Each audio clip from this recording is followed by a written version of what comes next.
games, and this one is for a new edition of 20 Strong, and this one is called 20 Strong Tanglewoods. And if you're not already familiar with 20 Strong, this is a solo dice rolling game system with a set of core rules and components in the core box, but then you'll be able to mix it with different decks in order to add additional components and rules into the game. And one thing I do want to say about this new iteration on the system is that I'm really impressed with how much this actually does change the game. 20 Strong Tanglewoods is not only a new set of decks that you'll be able to add into that system, but they are almost their own complete game. I'll explain how the core system plays in a second here, but first I'll just let you know of a few of the details that are going to be changing with this one, because in this one, you don't actually start with all your dice, and there's also going to be a merchant deck that's introduced into the game. And whenever you gain access to that merchant, it's going to allow you to buy new dice that you didn't already start with, potentially buy dice back that you've exhausted, or even buy different items that you'll be able to use throughout your game. But the coolest change with this new system is the addition of the path cards, because you're going to be moving through these various cards as you play the game, stopping on different locations,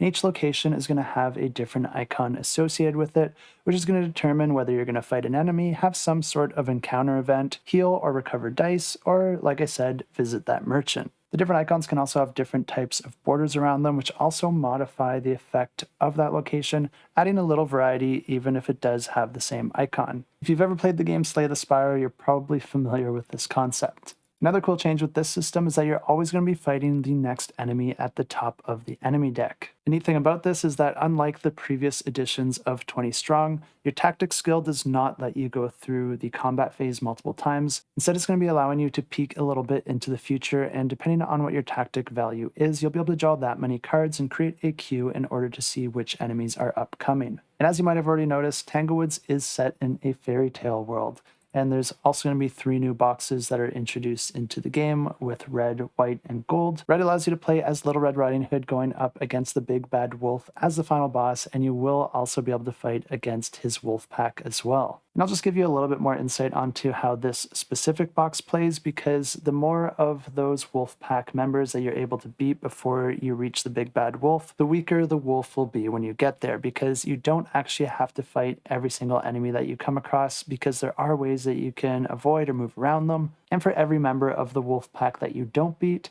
it's going to be adding a special ability to the Big Bad Wolf at the end of the game, making that wolf a bit stronger. But then the white box is, of course, Snow White, where you're going to be going up against the Evil Witch. And then finally, we have the gold box, which is Goldilocks, and you're going to be going against those 3 Hungry Bears. But like I said, this is based on a core system that already has 3 boxes released for it. There's Solar Sentinels, where you're going to be fighting different aliens in space, Hoplomachus Victorium, which is based on the Gladiator series of games that Chip Theory Games offers, and then Too Many Bones, which is based on their Too Many Bones series. And just like the 3 Tanglewood boxes play very similar to each other with a few small tweaks, this is the same case for the 3 original boxes. But if you're not familiar with the core rule set, this is a game where you're essentially going to be choosing a hero at the start of the game, and there's a bunch of different heroes that you can choose from, and each of them have 3 different stats as well as a special ability. The first one is your health, and this is how much hit points you can take before you lose the game. Then there's your tactics, which I will come back to in a second here, but it essentially lets you attack the enemies that many times during your turn. And then there is your redraw stat, which lets you unexhaust that many dice at the end of a battle.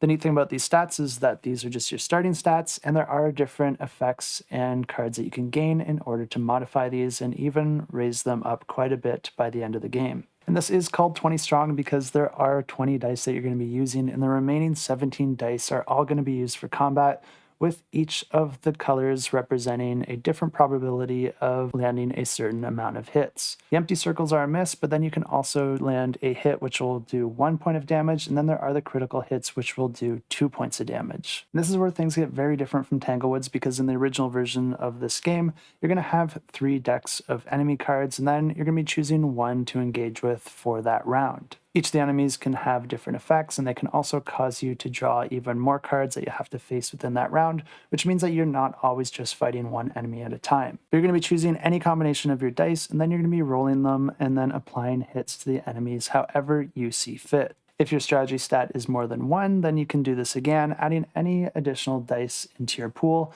and then re-rolling any of the dice that you didn't already assign to the enemies. You're going to be gaining rewards for any of the enemies that you were able to defeat, often triggering some sort of effect or gaining you items or abilities. The problem here is that any dice that you use are going to be going into the exhausted pile, and you're only going to be able to get those back by using your stat or by using special effects that you might find across these different cards. The game continues like this until you either lose all your health, and at that point you lose the game, or if you finally get through that deck of cards and defeat the final boss. I have played the original 20 Strong, and I do think it's a really solid solo game. It's not one that I played too often, but I think Tanglewoods does take it to the next level, and it looks way more interesting to me than the original editions of the game. But if you're already a fan of this one, I think this is going to be a no-brainer, and if you're not originally a fan of the original series, I think you'll definitely still want to check this one out because of all the new concepts it brings to the table. But as always, you can find a link to this in the description down below if you want to check it out. And of course, you can follow along to get notified once it launches.